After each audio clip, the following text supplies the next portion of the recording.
Hello party people, it's currently about 11 p.m. the night before this video is gonna go out if everything goes smoothly, and I just got a sudden burst of motivation to record this voiceover, so you're going to get me while I'm not only as, lively, somewhat deranged sometimes as I normally am, but I'm also tired, so, the level of crazy that we got with the Navarra video last time, expect that, but either cranked up another 10 because I'm tired or cranked down another 10 because I'm tired. I really don't know how exactly this is going to go. What are we doing today?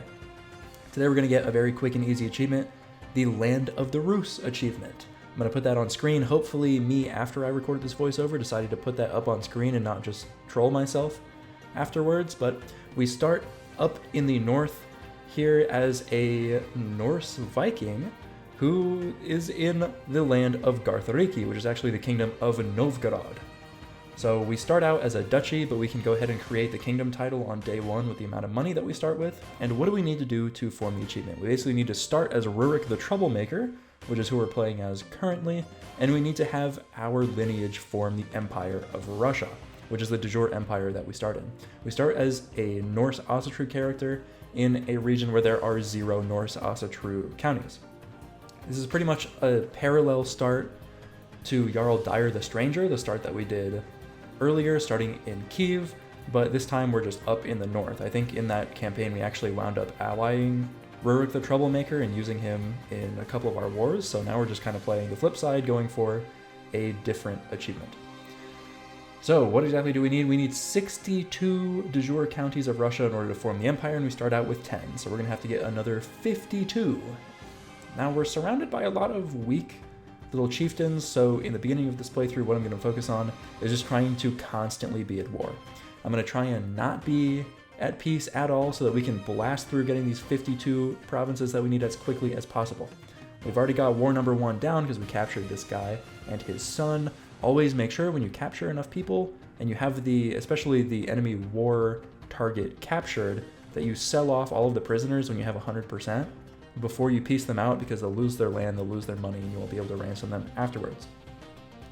I'm just trying to pick off all of the one province miners around me and kind of consolidate our lands, because we do start stronger than pretty much anybody else around us, unless they have like 4 or 5 allies, but nobody around here has that many allies yet. So we're just kind of hanging out, being a witch, because why not? Being a witch is fun. We're going to lose some piety, but in this campaign, we don't need it. We don't need it. So take it. I'm going to be a witch. I don't need my piety. And we also decided to go ahead and adopt the Scandinavian elective succession type, which is one of my favorite succession types in the entire game. So in the Kingdom of Novgorod, now we elect people based on a system that is implemented by the Swedes and Danes and Norwegians. So, lore and things like that. That's what we're doing. So we're going to vote for Jarl Helgi the Seer, who is my son, although I believe historically, Helgi the Seer was not actually Rurik's son, or Rurik's blood at all, but in the game, the closest approximation that they could make him is a legitimized bastard son of Rurik the Troublemaker, so I mean, not entirely historically accurate. I was also debating on whether or not I wanted to just let Rurik die and then keep my son the religion that he starts as, which is one of the native religions in the area. I wasn't sure if I wanted to stay Asatru or if I wanted to convert and then try and reform one of the native religions around here. I wound up demanding the conversion of my son. I was going to do this as an Asatru, and if along the way we want to reform the religion, or if we want to do that afterwards, then, those are some options. Someone blackmailed me saying that they knew that I was a witch, and I was like, you know what? You're right, I am a witch. What are you going to do about it? You're 16 years old. Your hook means absolutely nothing. I also had a son, which is pretty fun. And then I started conquering some territory to the west that I didn't really need. Not sure why I did that. But, we're over here now, so might as well give it to my son who was just born. That totally won't cause any problems for me in the future at all. Not at all. I don't even know how to pronounce this guy's name, but he's going to keep coming back the entire video. He's going to be around. I keep deciding to go west, even though none of this land is in the de jure Empire of Russia, just for funsies, because, why not? Always want to be conquering, and they seem like the easiest targets. Then I got cancer. Yeah. Not good. Not good at all. Anyways, back to the conquering. All of these early wars are really easy. I mean, they don't really have much of an army, so I just kind of split my army up into as many groups as I deem necessary and then walk in and siege things. So if you don't see any battles going on during any of these clips of wars, that's because there weren't any that were interesting at all, and I just walked in and sieged. I also decided to give that land to my son, who I had just previously landed and complained about, because I figured anything in the Latvia-Livonia area I'll just give to him and he can just be the king over there.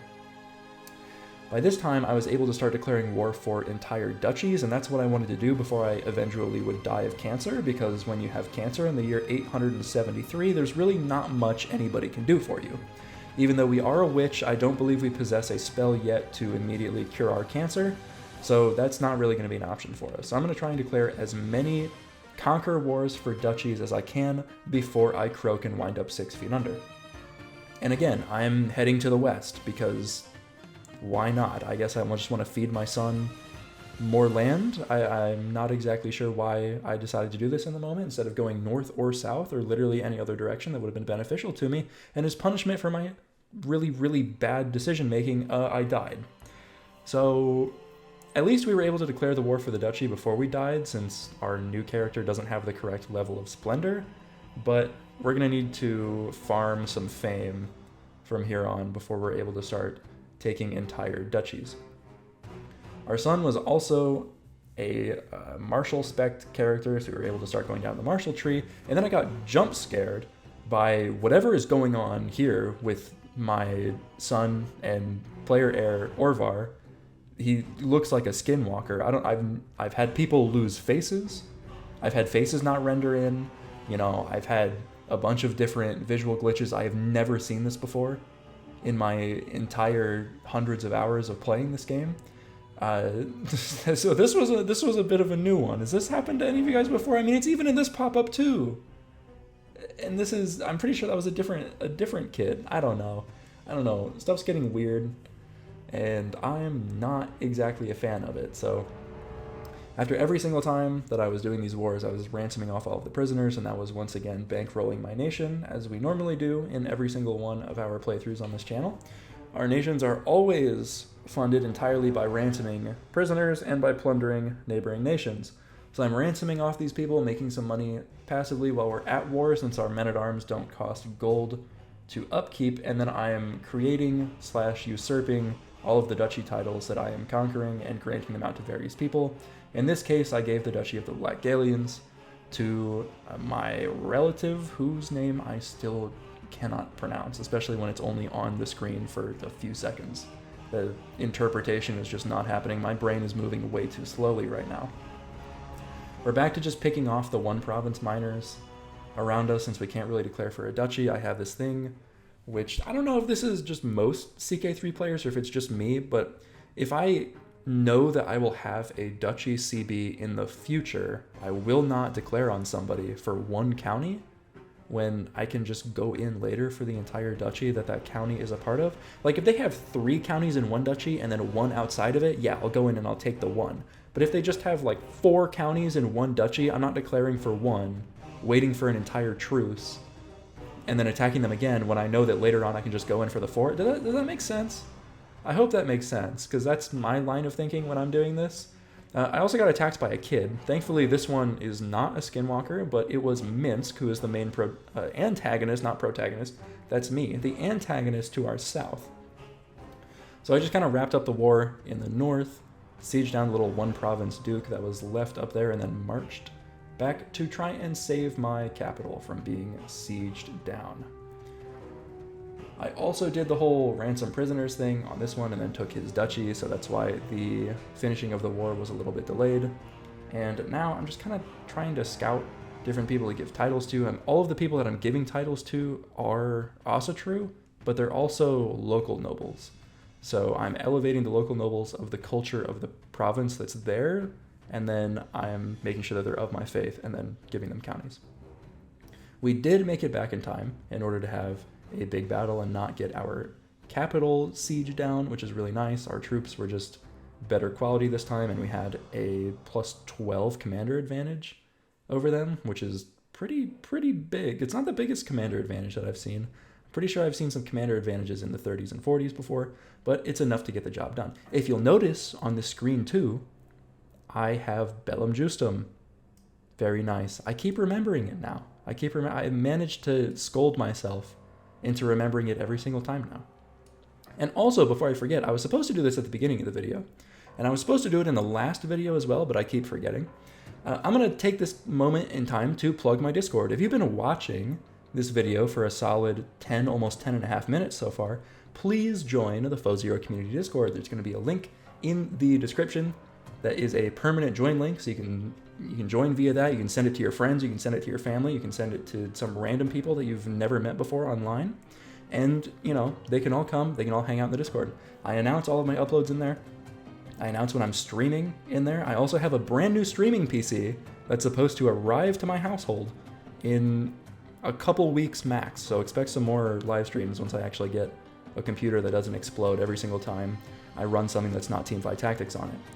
By now, I was able to finally hybridize my culture with the Russian culture in order to get the best of all of them. So we wound up going with Coastal Warriors, Northern Stories, the Druzhna, a tenet of the Russian culture, which is really cool and gives you access to some additional men-at-arms. We also still kept the Ting meat so that we can have our Scandinavian elective succession type, which is so stupidly broken in the beginning of the game.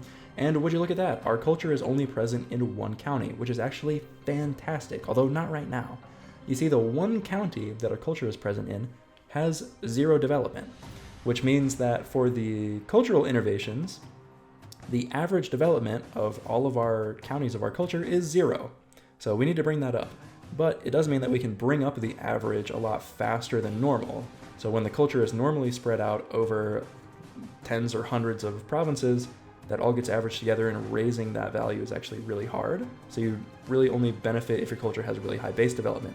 But when you hybridize and it's only present in one county, then you can just crank the development in that one county, and the average development of all counties of your culture, which contributes to how fast you research innovations, goes up as well, and it goes up super, super fast. I was trying to kind of push northwards at this point in time to form my second kingdom, especially since Moscow got conquered by some Norse invaders who then immediately converted religions to the local religion, but they retained all of their special troops. So they had like 3,500 troops at this point in time, and I just couldn't be bothered. I was just going to kind of wait for them to hopefully get weaker over time, lose their troops through raiding and attrition and things like that, and maybe they'll be easier later on. And why would we attack them when we have weaker people around us that we can attack? So the relentless march north continues, since that's where the Empire de jure goes here. It doesn't really go east, so we can't make a relentless march east joke, but, you know, you're bearing with me, which I thank you for. Anyways, we do need to return to Minsk at some point in time, because they hold a lot of counties. Minsk and Kiev are the 2 independent nations with the most counties in Russia, aside from the Khazars. They're also there. They're just kind of hanging out in the background. They haven't really been doing much this playthrough, but for now, we're just getting really, really pissed off at people around us, especially this guy, because he just attacked us, even though he is significantly weaker. It's Livonia. They're back with a vengeance. They want the land that I have taken from them back, at least that one little province there. I always find it really, really interesting how the AI will fight massive wars over one county when that's something that most of the time a player won't do. They'll fight really, really big wars if it's for an entire duchy or an entire kingdom, but I never ever see the AI ever really meeting the requirements to unlock those Casus Belli and then also using them. Like, when was the last time you saw a random AI nation launch an invasion of another kingdom? Like, they don't really do that, and they don't also try and subjugate really strong people either. So, you know, it's something that really only a player can do, and I think it would be kind of cool if maybe like once or twice per game you just saw some outlandish Casus Belli come out of nowhere and really upset the geopolitical balance of the game up until that point. Like, imagine if someone unites England and then Sweden gets enough prestige to unlock the invasion Casus Belli, and then they're like, actually, I want to invade this. I want to invade England. It's not just a Harold Hardrada thing, it's now a Sweden thing too, and they just do it. Like, the AI never even tries. So, I don't know, maybe that's just a me thing.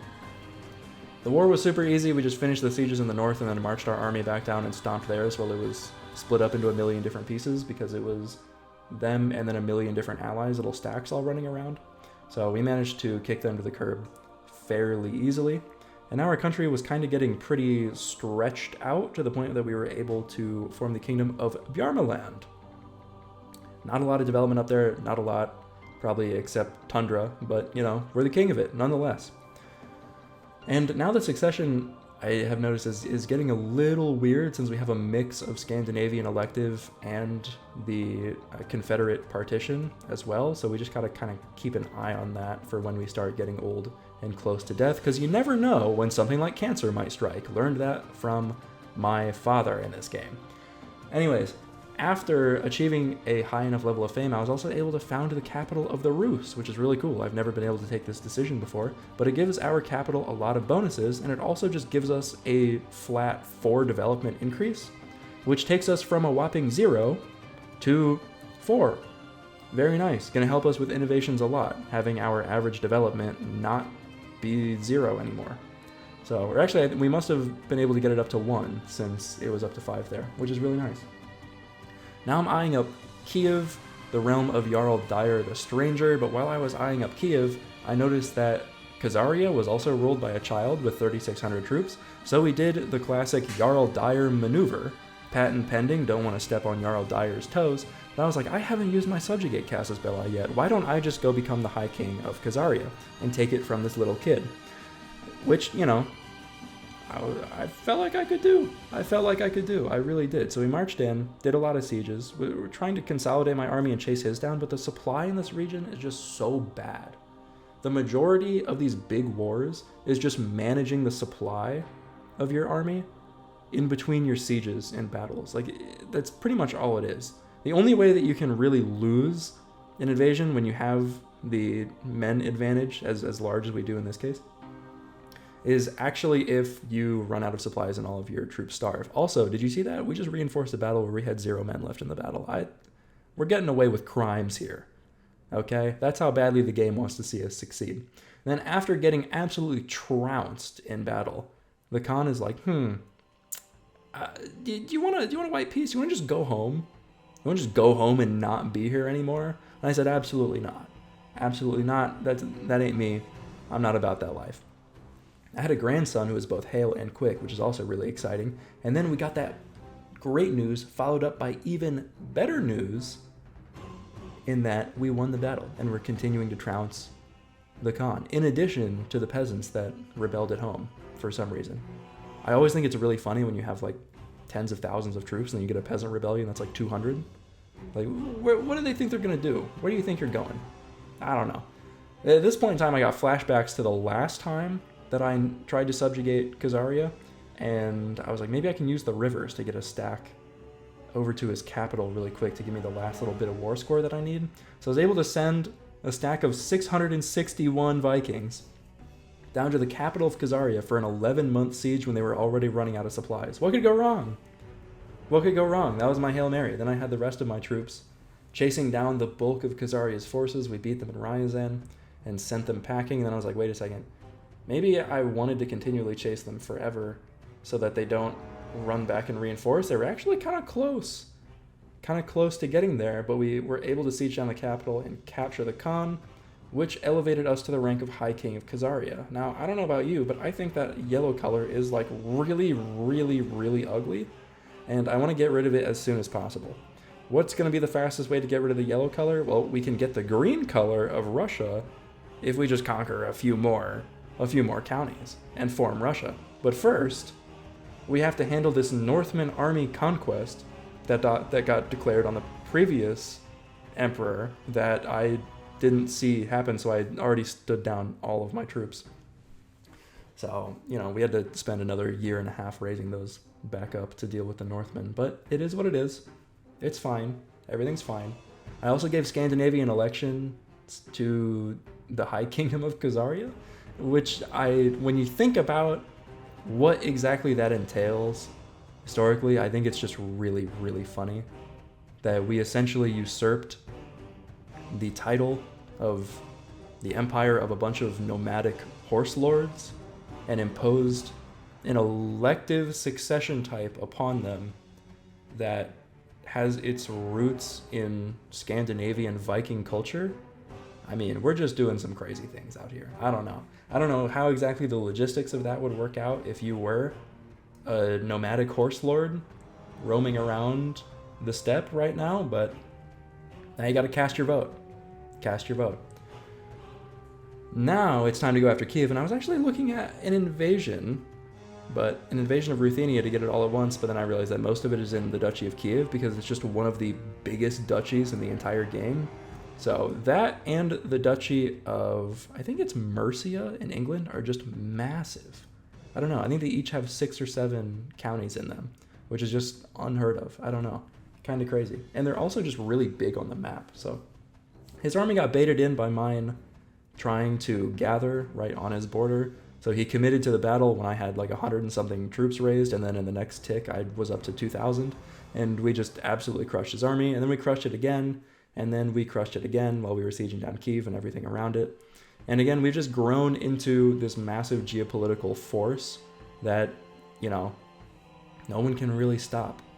I mean, maybe if we got crusaded, we would have some issues, but other than that, I don't think anybody can really stop the invasion of the nomadic Vikings that I seem to somehow put together in a lot of my games. This is just a great combination. You start as a Viking, you subjugate the Khazars. I mean, that's just, I don't know. I can't think of a better pairing than that. It just works so well.